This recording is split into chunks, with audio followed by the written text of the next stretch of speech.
Je voudrais vous parler aujourd'hui du moment de réessayer.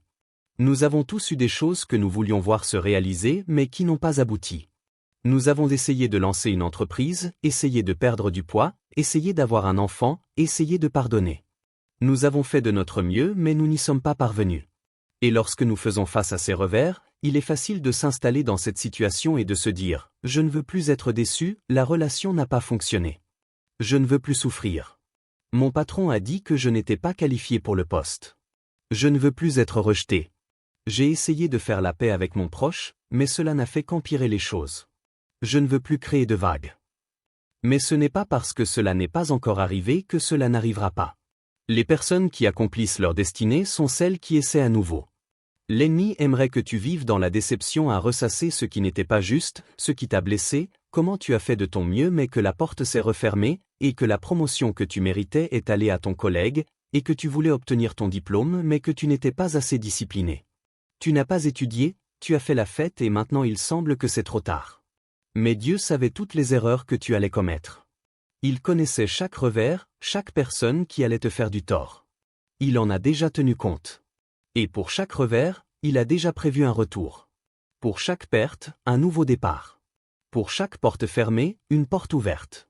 Et l'échec n'est jamais définitif à moins que tu arrêtes d'essayer. L'Écriture dit, « Un homme bon tombe 7 fois mais il se relève à chaque fois. » Nous allons tous tomber. La question, vas-tu te relever?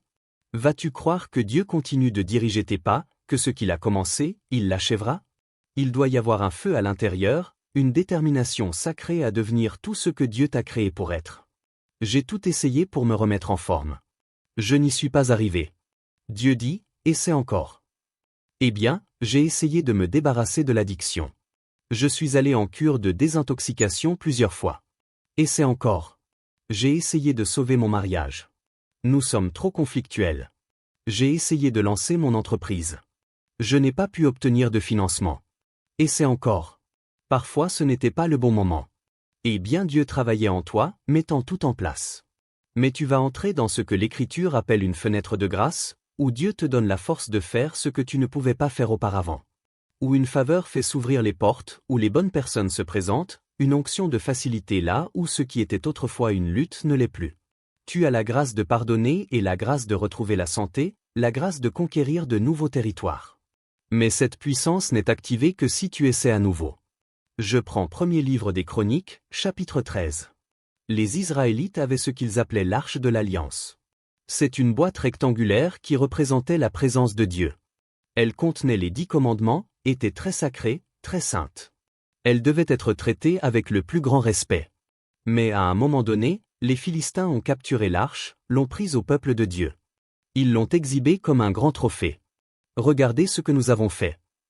Le problème, c'est que leur peuple a commencé à tomber malade, à avoir des furoncles et ils savaient que c'était parce qu'ils avaient cette arche, le Dieu d'Israël. Ils ont dû s'en débarrasser. Alors, ils l'ont mise sur une charrette, l'ont attelée à 2 bœufs et les ont laissés aller où ils voulaient. Quand les bœufs sont arrivés en Israël, Dieu a dirigé leurs pas. L'arche est revenue chez elle. Elle a été emmenée dans une maison en haut d'une colline où ils montaient la garde jour et nuit. Elle y est restée pendant 20 ans. Quand David est devenu roi, il a voulu ramener l'arche à Jérusalem, la ville capitale. L'arche représentait Jéhovah. Il voulait que tout le monde soit uni dans l'adoration de ce Dieu unique. Et il n'aimait pas le fait que l'arche a été négligée, entreposée dans une maison sans recevoir la révérence et l'honneur qu'elle méritait. Alors, il a rassemblé tous les chefs d'Israël, ses conseillers militaires, les hauts responsables. Il savait qu'ils devaient obtenir leur soutien. Il a dit au verset 2, « Si cela vous paraît bon et si c'est la volonté du Seigneur, ramenons l'arche de notre Dieu, car nous l'avons négligée durant le règne de Saül. » Ils étaient tous d'accord. Ils savaient que c'était la bonne chose à faire. Alors David a organisé la venue de 30 000 hommes de toutes les provinces pour l'accompagner afin de ramener l'arche chez eux. C'était un moment historique. Ils ont placé l'arche sur un chariot et ont commencé à guider les bœufs en descendant la colline. C'était une immense célébration. Il y avait des chants, des danses, de la musique. Tout le monde était enthousiaste.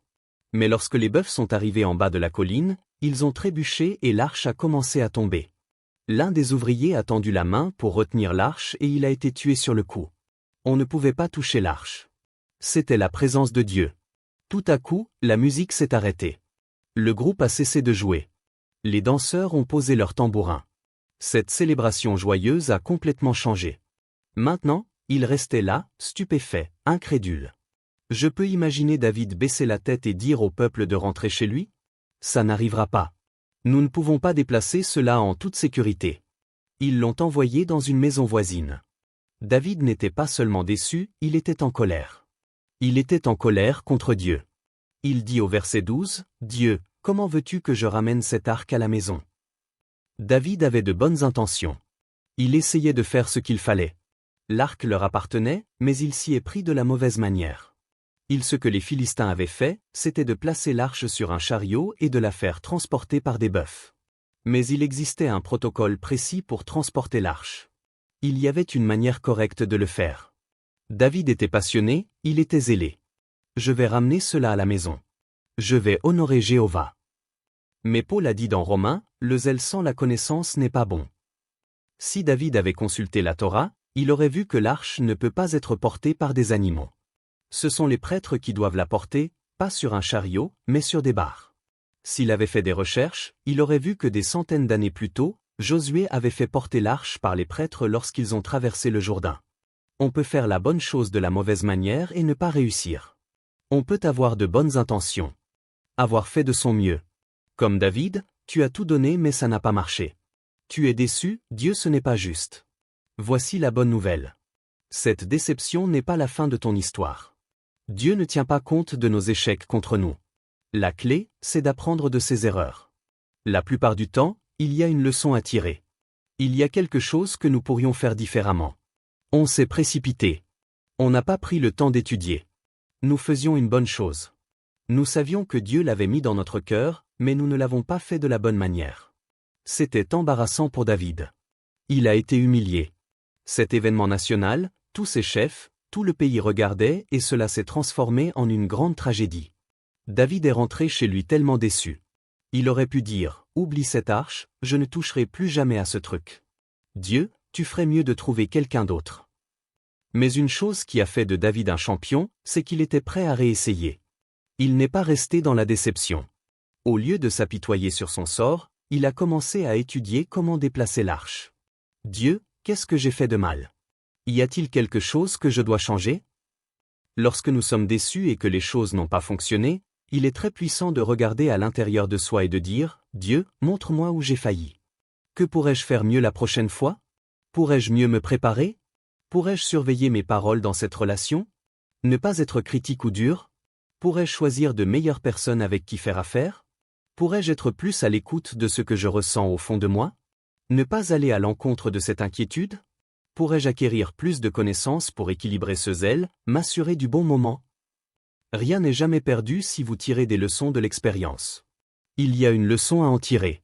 Si vous êtes ouvert, Dieu vous montrera afin que vous ne répétiez pas sans cesse les mêmes erreurs. Et pendant 3 mois, l'arche fut entreposée dans la maison d'un homme nommé Obed. On pourrait penser que David aurait cessé d'y penser après avoir été si déçu, si embarrassé. Mais en 3 mois, David a compris ce qu'il avait mal fait. Il est écrit au verset 13. C'est parce que les Lévites, les prêtres, n'ont pas porté l'arche que la colère du Seigneur s'est déchaînée. Nous ne nous sommes pas renseignés auprès de lui sur la manière de le faire selon la prescription. David dit quelque chose de puissant.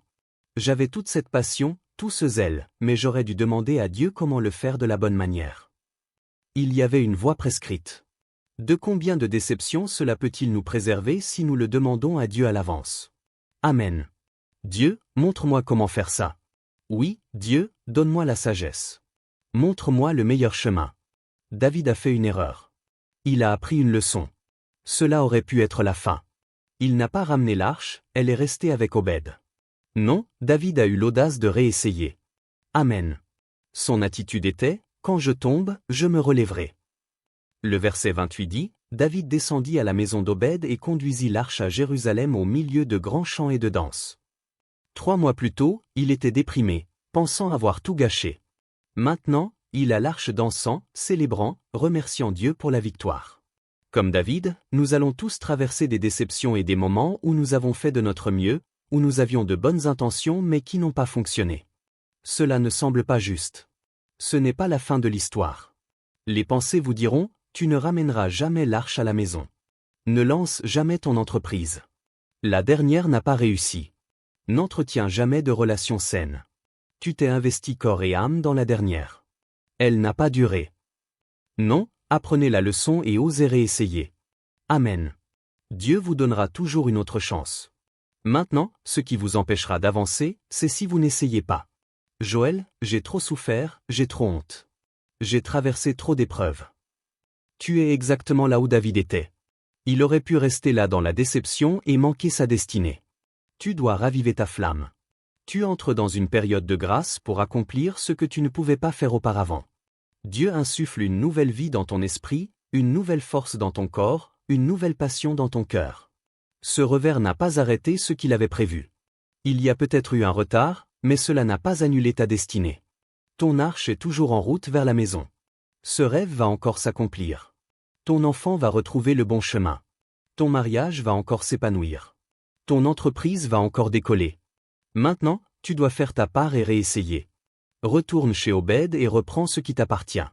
C'est ça. Oui, la déception a été difficile mais elle n'a pas été vaincue. Elle t'a préparé. C'est ça. Tu as retenu la leçon. Cette fois, tu vas le faire de la bonne manière parce que tu t'es tourné vers le Seigneur. Dieu va te donner la sagesse, la perspicacité, une direction claire. Il est en train de mettre sur ta route les bonnes personnes en ce moment même. Il arrange les choses en ta faveur. Quand tu verras ce que Dieu fait et comment il accomplit ce que tu pensais terminer, qu'il te donne une nouvelle chance alors que tu croyais avoir fait trop d'erreurs, tu danseras comme David a dansé. Il y aura de grands cris de joie et de victoire dans ta maison, dans la maison du juste. J'ai rencontré une femme après le service il y a quelque temps. Elle avait 86 ans et elle a ouvert un dossier pour me montrer un certificat. C'était son diplôme universitaire. Elle venait tout juste d'être diplômée ce week-end-là. Elle m'a raconté qu'elle avait toujours promis à sa mère qu'elle obtiendrait son diplôme. À la fin de son adolescence, elle était à l'université mais elle s'est laissée distraire. Elle ne prenait pas ça au sérieux. Elle était tellement occupée à traîner avec ses amis, à s'amuser qu'elle a fini par abandonner. Au fil des années, elle n'a cessé de trouver des excuses. Maman, je ne peux pas le faire maintenant. J'ai des enfants, je dois aller travailler. J'ai tellement de responsabilités. Elle avait accepté qu'elle avait manqué sa chance, mais au fond d'elle, elle ne s'en est jamais sentie bien. Cela l'a toujours dérangée de ne pas avoir tenu sa promesse à sa mère et de ne pas avoir exploité ce potentiel. Un jour, elle zappait à la télévision et elle est tombée sur nos services.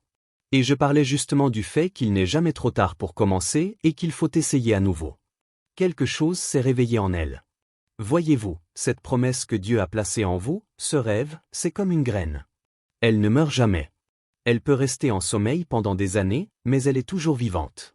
À 82 ans, elle est retournée à l'université et a obtenu sa licence, accomplissant ainsi la promesse faite à sa mère. J'ai dit, « Wow, c'est incroyable. Ta mère doit être tellement fière de toi, elle doit sûrement te regarder du ciel en souriant en ce moment. » Elle a répondu, « Joël, ma mère est juste là-bas, 104 ans, toujours en bonne santé, souriante, faisant signe de la main. » Vas-tu passer à côté de quelque chose que Dieu a mis dans ton cœur simplement parce que tu n'as jamais réessayé? J'ai essayé d'écrire mon livre mais personne ne m'a aidé. Essaie encore. J'ai essayé d'accéder à la direction. Ils ont dit que je n'étais pas assez talentueux. Essaie encore. Oui. J'ai essayé de me débarrasser de cette addiction. Ça fait des années. Tu es sur le point de voir Dieu faire quelque chose de nouveau. Il voit la déception. Il sait ce qui n'a pas marché. Les nuits de solitude, c'est ce moment où tu as fait de ton mieux, tu as tout donné, mais l'arche n'est pas revenue à la maison. Ce n'est pas la fin de ton histoire. C'est Dieu qui a mis ce rêve en toi. C'est lui qui t'a donné le désir d'être libre, d'être en bonne santé, de te marier. Tu dois raviver ses dons. Dieu ne t'a pas amené aussi loin pour t'abandonner. Et bien sûr, tu as peut-être manqué l'opportunité, tu ne l'as pas pris au sérieux, mais une autre chance arrive. Tu as été refusé pour cette promotion. Ce n'est pas la fin. Une autre opportunité est en chemin. La relation n'a pas fonctionné. Cette personne est sortie de ta vie. Quelqu'un de mieux est déjà en route. Mon père s'est marié jeune et il était enthousiaste à propos de la vie, enthousiaste pour son avenir. Il n'aurait jamais imaginé que ce mariage n'allait pas durer. Parfois, la vie nous réserve des surprises auxquelles on ne s'attendait pas et mon père était dévasté. Il était pasteur d'une église et non seulement il a perdu son mariage, mais il a démissionné de son église et les dirigeants de la dénomination lui ont dit qu'il ne serait plus jamais pasteur. Cela a souillé son avenir. Il n'était plus qualifié. Mais ce ne sont pas les gens qui déterminent votre destin, c'est Dieu qui le fait. Les gens peuvent vous ignorer et se concentrer sur vos échecs, sur le fait que vous n'êtes pas à la hauteur, que vous ne le méritez pas. Mais Dieu est plein de miséricorde. Amen. Il sait comment prendre ce qui était destiné à être nocif et le tourner à votre avantage. Mon père a quitté le ministère et a commencé à vendre des assurances et ses pensées lui disaient qu'il avait tout gâché, qu'il n'aurait plus jamais de famille, qu'il ne serait plus jamais dans le ministère. L'ennemi est appelé l'accusateur. Il vous rappellera toutes les erreurs que vous avez commises. Il veut que vous viviez dans le mépris de vous-même, que vous reviviez vos erreurs, que vous pensiez que vous n'en êtes pas digne. Il faut que tu fasses abstraction de tout ça. La miséricorde de Dieu est plus grande que n'importe quelle erreur que tu as pu commettre. Tu apprends une leçon. Trouve tout ce qui peut être utile, ce que tu pourrais mieux faire. Puis laisse toute la culpabilité, toutes les voix qui te condamnent, derrière toi. Dieu ne se souvient pas de tes erreurs. Alors pourquoi t'en souviens-tu? Si quelqu'un les rappelle, tu sais que ce n'est pas Dieu, c'est l'accusateur qui essaie de t'empêcher de recommencer. Oui, Seigneur. Il a fallu quelques mois, mais mon père a finalement réussi à se débarrasser de cette mentalité de vaincu, à faire taire toutes les voix qui le condamnaient et il a recommencé à exercer son ministère. Une église l'a engagé comme pasteur et alors qu'il rendait visite à ses membres à l'hôpital, il a rencontré une jeune infirmière, une fille de 22 ans nommée Dodie. Elle lui plaisait tellement qu'il allait à cet hôpital dès qu'il en avait l'occasion. Si vous lui disiez qu'un des amis du cousin au 3e degré de votre voisin d'accent grave côté était là-bas, il y serait allé en 1 minute. Il cherchait des excuses pour s'y rendre. Je pense qu'il priait secrètement pour que ses membres tombent malades. Eh bien ma mère ne l'avait jamais rencontré mais elle disait à ses amis, ce pasteur a la congrégation la plus malade que j'ai jamais vue. Elle ne savait pas qu'il n'était pas là pour les patients mais pour l'infirmière. Mes parents se sont mariés et ont eu 4 enfants ordinaires et un enfant exceptionnel. Et ils ont été mariés presque 60 ans. Il a fondé la coude. Papa a été pasteur ici pendant près de 40 ans. Tout cela est arrivé après une déception, après un échec, alors qu'il faisait de son mieux, qu'il avait de bonnes intentions, mais que cela n'a pas marché. Si mon père n'avait pas essayé à nouveau, je ne serais pas ici. Il n'y aurait pas de la coude. C'est vrai. Qu'est-ce que le monde manquerait si tu n'essayais pas? Encore une fois, cette erreur n'a pas arrêté ta destinée. Dieu sait comment faire concourir toute chose à ton bien. La déception n'a pas annulé ton destin. L'arche n'est pas rentrée à la maison la première fois. Elle ne s'est pas déroulée comme vous l'aviez espéré. Il y a eu quelques erreurs, peut-être des choses que vous auriez pu faire mieux. Dieu ne vous en veut pas. Apprenez-en. Demandez-lui de vous montrer comment vous pouvez faire mieux. Soyez ouverts au changement. Alors, la partie suivante est très importante. Réessayez. Amen. J'ai essayé de pardonner mais ils m'ont fait tellement de mal. Je sais que c'est difficile mais Dieu va te donner la grâce de le faire. Si tu fais un pas, tu ressentiras sa puissance d'une nouvelle manière. Oui, j'ai essayé de rencontrer quelqu'un de nouveau. J'ai essayé de me libérer de cette addiction. Ça n'a pas marché, Joël. C'est un nouveau jour. Tu entres dans une nouvelle grâce. L'Esprit de Dieu vient sur toi d'une manière plus grande. C'est un moment de destinée. L'Écriture dit aujourd'hui, si vous entendez sa voix, ne vous détournez pas. Ne passe pas encore 5 ans en pause complaisant en pensant que tu as déjà vécu tes meilleurs jours. Retourne chercher l'arche. Cette fois elle rentre à la maison. Cette fois, il y aura une grande joie, de grandes danses, une grande célébration. Tu vas regarder en arrière et dire comme David, regarde ce que le Seigneur a fait. Il va dépasser tes attentes. Il y avait un homme dans les Écritures nommé Zorobabel. Dieu lui a donné un rêve, reconstruire le temple à Jérusalem. Le roi lui a donné la permission de commencer le projet et il a emmené 50 000 hommes et ils ont posé les fondations. Cela a pris 2 ans. Ils étaient tellement enthousiastes. L'Écriture dit, le peuple poussa un grand cri louant Dieu parce que la fondation avait été posée. Ils étaient sur le point de commencer la prochaine étape quand l'opposition s'est manifestée. Les ennemis de Juda ont entendu parler de ce qui se passait et cela ne leur a pas plu. Ils ont commencé à semer des problèmes et à répandre des rumeurs essayant de semer la confusion. C'est intéressant de voir que lorsque tu commences à accomplir de grandes choses et à conquérir de nouveaux territoires, cela éveille l'ennemi. Jalousie, commérage, des gens qui essaient de t'arrêter. Tout allait bien tant que tu restais dans ta boîte. Ne fais pas de vagues. Sois ordinaire. Ce n'est pas qui tu es. Tu es un créateur d'histoire. Dieu vous a appelé à vous démarquer, à établir de nouvelles normes. On continuait à causer des problèmes et à mentir au sujet de Zorobabel. Ils ont envoyé une lettre au roi disant qu'il était rebelle, qu'il allait mener une révolte et ne payait pas les impôts. Tout était faux, mais le roi les a crus. Ils ont reçu l'ordre d'arrêter la construction. Aucun travail ne pouvait être effectué. Une semaine passa, puis un mois, puis une année. Je peux imaginer Zorobabel marchant autour de la fondation vide, pensant, « Dieu, que s'est-il passé? Je sais que tu as mis ce rêve dans mon cœur. Pourquoi ont-ils menti sur moi ?» Il ne pouvait pas comprendre. Mais une partie de la foi, c'est de faire confiance quand rien n'a de sens, de croire que Dieu contrôle toujours tout, même quand la promesse semble ne jamais devoir s'accomplir. Pendant 16 ans, la fondation est restée là, intacte. Zorobabel avait accepté que cela n'était pas censé arriver, mais ce que Dieu commence, il va le terminer. Amen. Dieu n'avorte pas les rêves. Nous pouvons abandonner, mais Dieu n'abandonne pas. Un jour, le prophète Zacharie est apparu. Il dit, « Zorobabel, il est temps de recommencer à reconstruire le temple. » Il aurait pu penser, « Que veux-tu dire? Ça fait 16 ans, tu sais ce qu'on a traversé, toutes les déceptions, tout ce qu'on nous a fait. » Il avait de nombreuses raisons de dire non merci, c'est trop tard. Mais comme David, Zorobabel a dit, « Dieu, si tu dis d'essayer à nouveau, alors je vais essayer à nouveau. » Amen. Zacharie continua en disant, « Cette fois, Zorobabel, ce ne sera pas par ta force, par ta puissance, mais par l'Esprit du Dieu vivant. » Il disait ce que Dieu nous dit. Vous entrez dans une période de grâce où Dieu va souffler sur votre vie. Une provision surnaturelle, une faveur inhabituelle, la guérison, la liberté. Des choses que vous ne pouviez pas accomplir. La main de Dieu va les accomplir. Cette fois, il y avait un nouveau roi. Il a découvert dans les archives officielles qu'un décret avait été rédigé des années auparavant, stipulant que le temple devait être reconstruit. Le roi a dit aux détracteurs, non pas qu'il allait arrêter Zorobabel, mais qu'il devait payer les frais de construction. Il a ordonné à l'opposition de fournir tout le matériel, tous les approvisionnements et de leur apporter de la nourriture et de l'eau chaque jour. La première fois, cela n'a peut-être pas marché pour vous. C'était injuste. On vous a ignoré. Vous avez traversé ces périodes de silence où il semblait que cela ne pourrait jamais arriver. Si vous essayez à nouveau, vous verrez la main de Dieu d'une manière que vous n'avez jamais vue. Ce ne sera pas seulement grâce à votre force, votre intellect, vos relations. Le Dieu Très-Haut va ouvrir les portes. Amen. Tournez votre enfant. Amen. Guérissez votre corps. Donnez-vous des bénédictions explosives qui vous catapultent en avant. Y a-t-il un domaine dans lequel vous avez abandonné? Vous avez traversé une déception ou vous avez fait une erreur, vous auriez pu faire mieux.